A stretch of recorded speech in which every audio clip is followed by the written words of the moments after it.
अस्सलामु अलैकुम वरहमतुल्लाहि वबरकातुहू। मुअज़्ज़ज़ सामिईन, कैसे हैं आप सब? उम्मीद करता हूँ कि सब खैरियत से होंगे। अल्लाह आपको हमेशा खुश रखे। मैं इस वक्त ओमान के साहिल समंदर पर हूँ और मेरे पीछे आप लोग देख सकते हैं तमाम दूर तक पानी ही पानी नज़र आएगा। ये पानी है और इस पानी के अंदर अल्लाह की बेशुमार मखलूक़ात रहती हैं और उन्हीं बेशुमार मखलूक़ात में से एक मखलूक़ बत्तख़ भी होती है। वो भी अक्सर पानी के अंदर ही रहती है। बत्तख के बच्चे जब अंडे से बाहर निकलते हैं तो उनकी माँ अपने बच्चों को अपनी पीठ पर सवार करके पानी के अंदर ले जाती है, झील के अंदर जाती है और पूरी झील की सैर कराती है। तो बच्चे अपनी माँ की पीठ पर बैठकर ये सोचते हैं कि दुनिया तो बहुत ज़्यादा आसान है, यहाँ तो कुछ भी नहीं करना पड़ रहा है, सिर्फ़ अपनी माँ की पीठ पर बैठते हैं और पूरी झील की सैर करके बाहर आ जाते हैं। कोई मुश्किल काम नहीं है, बड़ा आसान काम है। कुछ दिनों तक सिलसिला ऐसे ही चलता रहता है कि वो माँ उन बच्चों को अपनी पीठ पर सवार करके झील के सैर करा के उनको बाहर ले आती है। लेकिन जब वो बच्चे होशियार से हो जाते हैं, कुछ बड़े हो जाते हैं, तो वो माँ अपनी पीठ पर उन बच्चों को झील में ले जाती है और अपनी पीठ को झटक देती है, जिससे वो तमाम के तमाम बच्चे झील में गिर जाते हैं। जिस वक्त वो बच्चे झील में गिरते हैं तब उनकी आँखें खुलती हैं और वो बिलबिलाते हैं, चीखते हैं, डरते हैं और उनको अपने चारों तरफ सिर्फ मौत ही मौत नज़र आती है।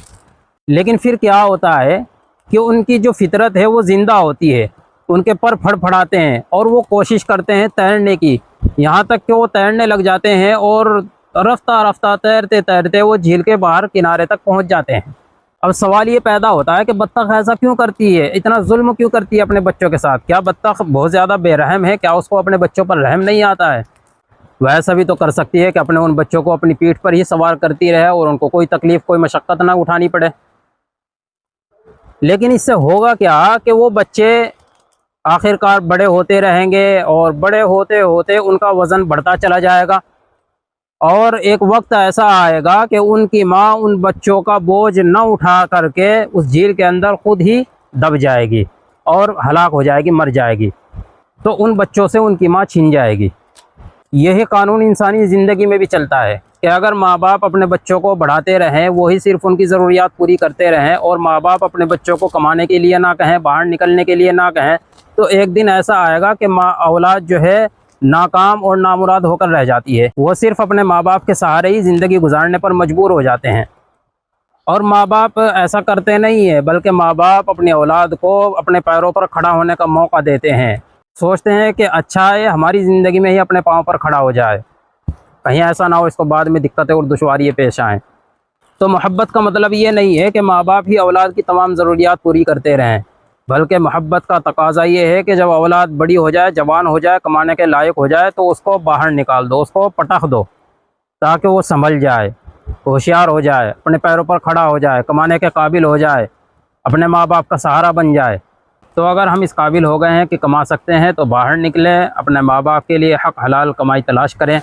दिक्कतें आएंगी, दुश्वारियाँ आएंगी, लेकिन हर दिक्कत के बाद आसानी है, हर परेशानी के बाद आसानी है। दरवाज़ा जब बंद होता है तो खुलता भी ज़रूर है। इंसान को जब कोई ज़ख़म लगता है तो ठीक भी होता है। ऐसे ही जब रात आती है तो रात के बाद सुबह भी होती है। हज़रत यूसुफ़ अलैहिस्सलाम को मालूम था कि सारे दरवाज़े बंद हैं, फिर भी वो दरवाज़ों की तरफ दौड़ पड़े और अल्लाह ने सारे दरवाज़े खोल दिए। तो जब इंसान कोशिश करता है तो उसके लिए मंजिलें भी आसान हो जाती हैं। तो पता नहीं आप लोगों को आज की ये वीडियो कैसी लगी होगी। अगर अच्छी लगी हो तो लाइक कर देना और पेज फॉलो ज़रूर कर देना और कमेंट में ज़रूर बताना कि वीडियो कैसी लगी। अच्छी लगी तब भी बताना, बुरी लगी तब भी बताना। जज़ाकल्लाह।